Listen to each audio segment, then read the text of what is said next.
د کانونو او پترولیم وزارت وایي د قشقري کان له 4 څاګانو څخه تر دې دمه د نږدې 10 میلیونه ډالرو په ارزښت نفتي توکي پلورل سوي دي.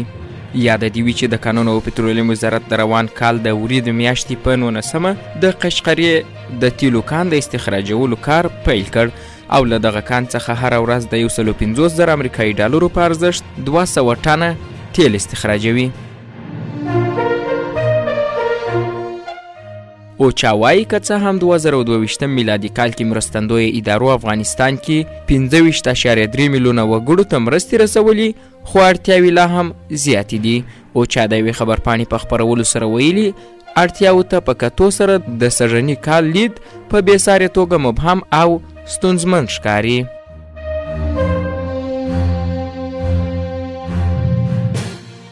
د استخباراتو لوی ریاست وایي ځواکونو یې په کابل ښار کې هغه انسان تښتونکی نیولی چې د پیسو د ترلاسه کولو په موخه یې د ایران له اصفهان ښار څخه یو ماشوم را تښتولی و.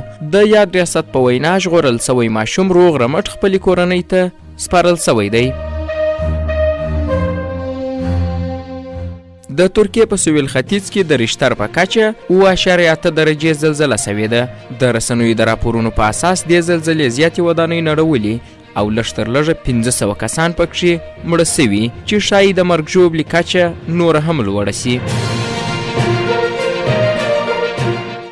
د اسلامي همکاریو سازمان د بهرنیو چارو وزیرانو غونډه تیره ورځ په جده کې د دې سازمان په دفتر کې ترسره سوه. د یاد سازمان سرمنشي حسین ابراهیم طاها په دې غونډه کې ویلي د فلسطین او افغانستان مسله د دې سازمان د بحثونو په سر کې ده.